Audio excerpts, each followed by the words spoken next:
You have to learn to dance in the rain. Driven Mofo community, welcome back to another episode of The Underestimated Entrepreneur. All right, I was listening to a podcast episode with one of my favorite chefs. Okay, you probably know who I'm talking about, Gordon Ramsay. Absolutely love him. I watch all his TV shows, have enjoyed watching him for a long, long time. Some of you haters out there are going to not like me after that, but I enjoy it because I learn a lot from the way he manages people, the way he does things. He shows how much he cares about the industry that he's in, especially if you go back and watch some of the old reruns where he would go into people's businesses and try and save them. A lot of those shows I find are really fascinating. Now, yeah, of course, he might be seen as abusive and things like that. But in this podcast, it was really interesting because he said he loves the food industry so much and he wants to make sure that customers get what they pay for and that they can enjoy the experience and things like that. And it's so important to him. So when he sees chefs that are cutting corners and doing dodgy shit or people who own businesses who don't care, he's like, I really want them to succeed. And sometimes I just have to blast them to make them wake up. But anyway, something that he said was really important. And multiple times in the interview, he said, you have to learn how to dance in the rain. Because they asked him questions about his personal life. They asked him questions about finances and how he struggled when he was younger. You know, he got brought up in housing estate. His dad left, I think, when he was young. He lived with his mum and his brother. His brother was a drug addict and he wanted to go to culinary school. Now, he ended up getting a scholarship to go to culinary school, but he couldn't even afford to buy the chef's knives. So it was a charity that gave him the ability to buy or afford his cheap chef's knives. And this is also the reason why he loves giving back to a lot of people in the community and teaching people how to become chefs and helping those people into the industry. Because if it wasn't for those people who gave to him, he wouldn't be able to have that opportunity either. But something that was really important that really resonated with me, when they asked him all these questions about how he overcame things when he started his first business and, you know, he didn't want to do Sundays and people said that it would fail if he wasn't open Sundays. There were times where the economy changed and he really, really struggled to pay bills. He's had a couple of restaurants that didn't go so well and he had to shut them down. And he said something that I've learned is you just have to dance in the rain. The good times will come, the bad times will come. If you don't enjoy the good times and you don't enjoy the bad times, you just won't enjoy the process of doing what you do. And so he kept repeating this phrase, you have to learn how to dance in the rain. And it really resonated with me because I work with so many people who they'll have an idea around how life should be. So they might have an idea that family have to be a certain way. They think money has to be a certain way. So when I have X amount of dollars, then I'll be happy or then I'll be free. When I have the right team in place in my business and I put the right people in the right roles and I've got the right management, then business will be easy. When I have my health, when I'm down to a certain weight, then I'll have confidence. When I look a certain way, then I'll have confidence. When my skin looks a certain way, then I'll have confidence. When I can buy a certain house or drive a certain car, then I will feel like I'm successful. All of those things are if-then statements. So what you're saying is that you have to do something or get to a place in order to be able to feel something, or that you're putting pressure on yourself to get there. What I love about learning how to dance in the rain is that you really have to stop and reflect about all the adversities that you go through on a daily, a weekly, a monthly basis, and understand that they're just part of a process, that everything in life comes in cycles. Right now, I'm in Adelaide, South Australia, and I just got back from Singapore, spent time in Indonesia and Bali, and I've come back. I left Adelaide when it was warm. It was still warm. It was sort of winding down from summer. Okay, we're sort of entering into autumn. But it was quite warm. Went to Bali, went to Singapore. It's quite warm over there, right? So we were having, you know, in between 30 to 40 degree days. So let's say, you know, I don't know what the Fahrenheit equivalent is, but let's say it's, you know, around 90 degrees, sort of in between that, maybe 10 degrees either side.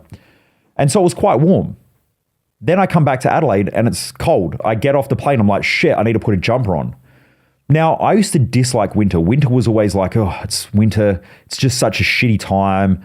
You know, it's always raining. It's cold here in Adelaide. But what I learned to realize is that great things happen in winter. Everything grows in winter. Some stuff grows in summer, but it's got to have water, obviously. But in South Australia, everything gets quite dry in summer. So it starts drying out, even though you get excited when springtime comes. Spring comes, the sun comes out, people start to go out more, it becomes more lively. Summer, everybody's out. But things slowly start to die over a period of time of having everything in summer. And life is very much like that. If we have too long a summer, things start to die around us. So we have to drop back into a phase of autumn and winter, even in our own lives. We have to go through stages in our business where we go through these stages of growth, where there's exponential growth. You know, we grow quite quickly. We might onboard more staff, money's coming in. But then we go through this stage of autumn where things need to tighten up again. And they need to tighten up because we become quite lazy. We become quite complacent in summertime. We start to forget that winter is just around the corner. We don't plan effectively. And then when we're in winter, a lot of people fall back into that habit of complaining again. Oh, you know, it's winter, things are cold, things aren't working as well as what I want in my business. They're not working as well as what I want in my health and fitness. We tend to start eating a little bit differently. We change our diet. So I think that it's important to just learn how to celebrate all year round. That winter, there is growth, but there is also stagnation in winter.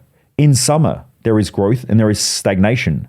In wet season, there is stagnation and there is growth. In dry season, there is stagnation and there is growth, depending on what part of the world you live in. In autumn and spring, I mean, some places around the equator don't have autumn and spring. They just have dry season and wet season.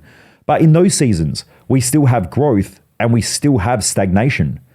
It's important to celebrate those things and look at them all the time. My good friend, Dr. John D. Martini, who's been a close friend and a good mentor of mine over the years, he said, the masters live in a world of transformation. The mortals live in a world of gain and loss.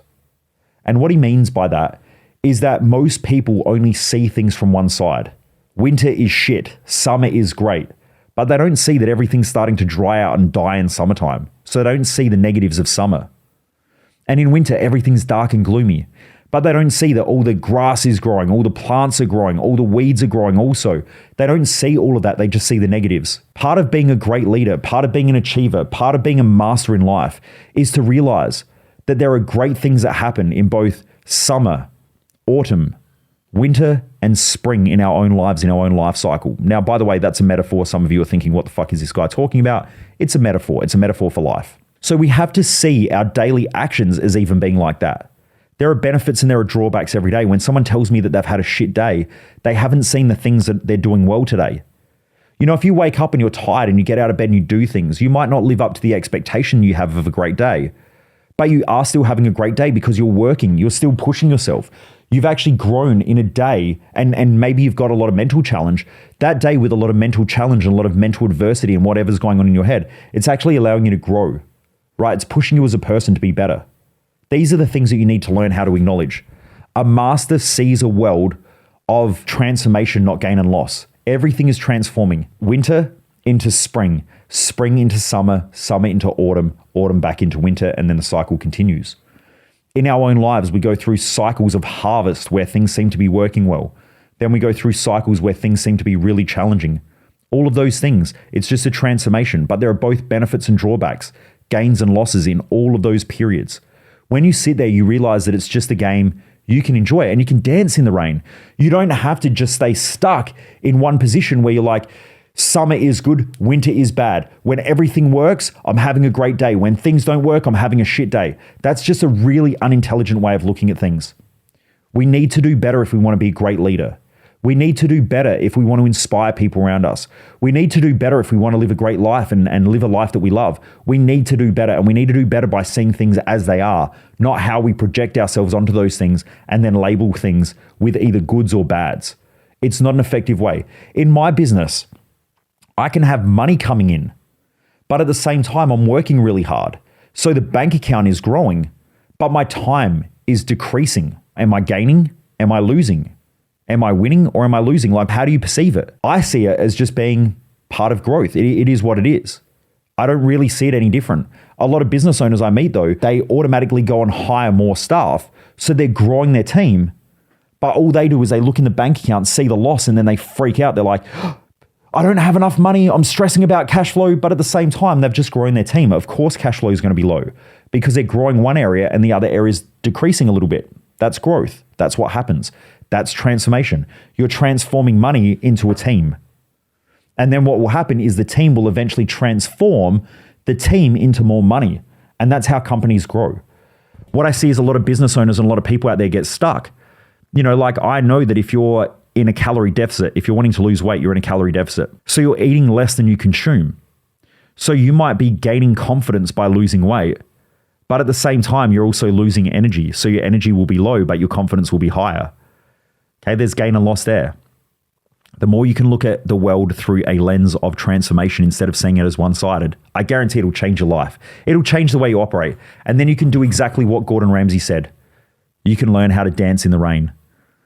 And that's where life is great. Driven Mofos, I hope this has given you something to reflect on and something to think about. Looking forward to seeing all of those who are part of my Business Growth Odyssey program. I know it's this weekend. So I'm looking forward to seeing you all there. It's going to be absolutely awesome. All Friday, I'm going to be talking about leadership. So we're going to be doing high-level communication, negotiation, deal-making, anything to do with communication leadership at a high level. So I'm going to show you how to do conflict resolution, which will work with family, with friends, how to do deal-making, how to do negotiation. It's going to be really, really cool. It'll change the way and revolutionize the way that you lead people around you, including yourself.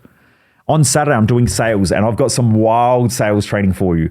So how to close sales more effectively, how to create better process and better structure, everything even down to how you communicate and the words that you use in sales make a big difference. So I'm going to be talking about that on Saturday. And then on Sunday, we're going to be doing a lot of personal growth. So growing you as a person, making sure we're setting you up for the next 90 days to keep winning, and also creating accountability so that you're on track and that you can keep winning the game of life and also business. So looking forward to seeing those Business Growth Odyssey people there. For any of you who want to join the Business Growth Odyssey program and you've got a business, please just shoot me a message on my Instagram and just send me the word business. All you've got to do is shoot me the word business on my Instagram page. You'll be able to find me on Instagram on Michael Mojo, all one word, _success. So Michael Mojo _success.